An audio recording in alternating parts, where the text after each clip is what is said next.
आज जो पूरी इंटरनेशनल न्यूज घूम रही है अमेरिका की दादागिरी, कोई बोलने वाला है इस पर?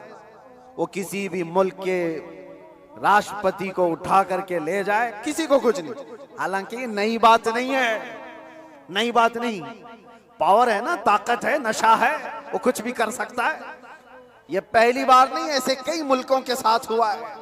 दूसरे मुल्कों में जाकर के बम गिरा देना, दूसरे मुल्कों के चुनी हुई सरकारों को गिरा देना, ये पहली बार है। जो आज सोशल मीडिया पर गर्दिश कर रही है बातें वेनेजुएला के साथ, इंसान को जब ताकत ज्यादा आ जाए तो वो जुल्म के रास्ते पर आ जाता है। यहां अपने आप को कंट्रोल करना मेरे अजीजों, ये वक्त का बहुत बड़ा चैलेंज है तुम्हारे साथ। ये हुई जिस्मानी ताकत, और जब माल आ जाए, अल्लाह अकबर, ये बड़ी आजमाइश है, ये बड़ी आजमाइश है। चर्बी ज्यादा उस वक्त आती है जब माल ज्यादा आता है।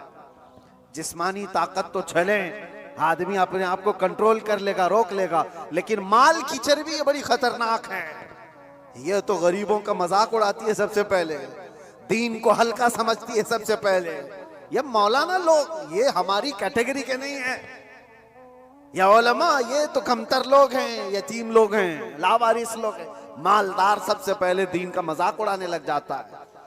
इसीलिए माल आए तो हमेशा दुआ ये करना कि अल्लाह माल के साथ उस्मान गनी की सखावत अता कर दे। माल आए तो अब्दुर्रहमान बिन औफ की अखलाक व किरदार के साथ आए, वरना कारून के पास भी था, शद्दाद के पास भी था, हामान के पास भी था, माल बहुत था उनके पास, लेकिन उनके माल ने उनको तबाह बर्बाद कर दिया। आज भी जिसके पास माल आया, पैसा आया, वो ये सोचता है रातों रात सब कुछ मैं अपना बना लूं, अपना खरीद लूं।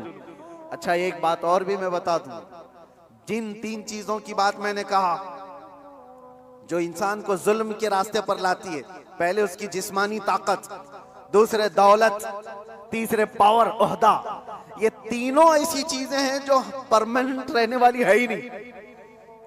परमानेंट रहने वाली तीनों में से कोई चीज नहीं है। हाँ, इतना है कि जिस्मानी ताकत को जाने में टाइम लग सकता है, थोड़े टाइम बाद जाएगी, लेकिन वो भी पक्का नहीं। किसी हादसे में गिर गया, वो सारी जिस्मानी ताकत भस्म हो जाएगी। लकवा मार गया तो बड़ा सा बड़ा पहलवान बिस्तर पर आ गया, कुछ नहीं होने वाला है। मैंने सऊदी में देखा एक बहुत हट्टे खट्टे आदमी को, कोमा में है बेचारा, अब तो गल गया, लेकिन जिस वक्त कोमा में आ गया तो सिर्फ एक अटैक कुछ हुआ, कोमा में चला गया, जिस्म पूरा गल गया, खत्म हो गया। तो जिसको अपने जिस्म पर बहुत ताकत था वो अचानक भी जा सकता है, लेकिन नॉर्मली देखा गया है कि जाने में टाइम लगता है। जिस्मानी ताकत, माल का कोई भरोसा नहीं। लोग ये कहते इतना हमारे पास है कि 7 पुश्तें खाएंगी। हमने उस घर को भी देखा, उसका खुद बेटा 10-10 रुपए की भीख मांगता है। जिसने ये कहा था कि इतना मेरे पास है कि 7 पुश्तें खा सकती हैं, उसका सगा बेटा आज 10 रुपए मांगता है। ये माल को जाने में ज्यादा वक्त नहीं। तीसरा पावर और मनसब। जो लोग आज बैठे हुए हैं उनको लगता है कि सब कुछ हम अपनी कुर्सी से कर लेंगे। तुम्हारी कुर्सी को हिलने में देर नहीं लगता। तुम्हारा जुल्म जो है ये दीमक है जो इस कुर्सी को खाकर खत्म कर देगा।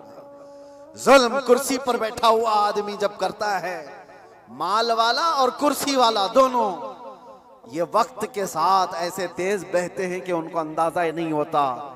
उन्हें पता नहीं उनके जुल्म के शिकार मजलूमीन की आहें अल्लाह तक जा रही हैं। रब तबारक व तआला कुरान में फरमाता है कि अल्लाह तबारक व तआला इनके कामों से बेखबर नहीं।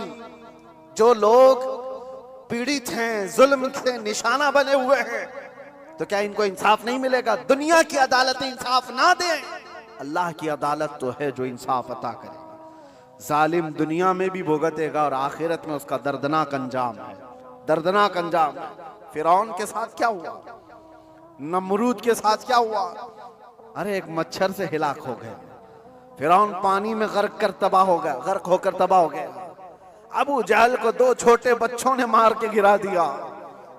जो ताकत और माल का नशा था जिसको, आज हालात ऐसे मेरे अजीजों, ये 2 तरह का जुल्म बहुत बढ़ गया है, माल का और पावर का। आज जो पूरी इंटरनेशनल न्यूज घूम रही है अमेरिका की दादागिरी। कोई बोलने वाला है इस पर? वो किसी भी मुल्क के राष्ट्रपति को उठा करके ले जाए, किसी को कुछ नहीं। हालांकि नई बात नहीं है, नई बात नहीं। पावर है ना, ताकत है, नशा है, वो कुछ भी कर सकता है। ये पहली बार नहीं, ऐसे कई मुल्कों के साथ हुआ है। दूसरे मुल्कों में जाकर के बम गिरा देना, दूसरे मुल्कों के चुनी हुई सरकारों को गिरा देना, ये पहली बार है। जो आज सोशल मीडिया पर गर्दिश कर रही है बातें, वेनेजुएला के साथ ऐसा हुआ वैसा हुआ। अरे खुद यहां हमारे मुल्क में जब मुंबई पर अटैक हुए थे, हमले हुए थे, आपको पता होगा, काफी साल पुरानी बात, ताज पर और ये वीटी में जो हमले हुए थे, उस वक्त पकड़ करके एक अजमल कसाब को तो बहुत घुमाया गया है न्यूज में, लेकिन आपको पता है एक मास्टरमाइंड और भी था, डेविड नाम का, और उसको गिरफ्तार भी किया गया। लेकिन अमेरिका की फौज आकर उसको रातों रात यहां से लेकर अमेरिका चली गई, और ये कह करके कि इसका मुकदमा हम चलाएंगे। दादा है साहब, हमारे मुल्क का मुजरिम है, हमारे मुल्क में फसाद किया, लेकिन कानून उनका चलेगा। ये क्या है? ये पावर का इस्तेमाल।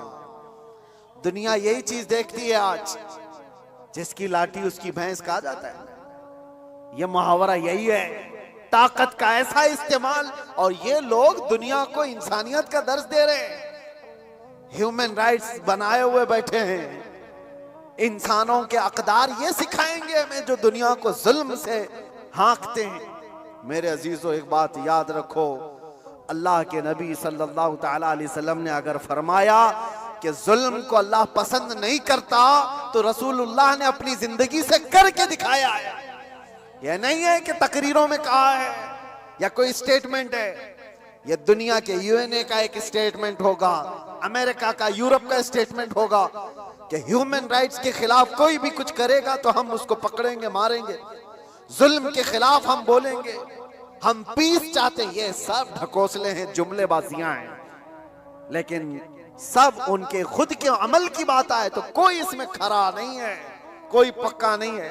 लेकिन आओ, बारगाह रिसालत मुआब सल्लल्लाहु अलैहि वसल्लम, अल्लाह के नबी सल्लल्लाहु तआला अलैहि वसल्लम जब फरमाते हैं कि जुल्म जायज नहीं, तो मस्जिद नबवी का वो माहौल है, सहाबा बैठे, हुजूर ने फरमाया ये मेरे आखिरी वक्त होंगे, मैं दुनिया से जा रहा हूं, मफहूम मैं बता रहा हूं, इसके बाद हो सकता है तुमसे मुलाकात ना हो, लेकिन तुम में से किसी पर भी कोई हक मेरा बाकी रहे या मुझ पर किसी का हक बाकी है तो खड़ा हो और मुझसे सवाल करे।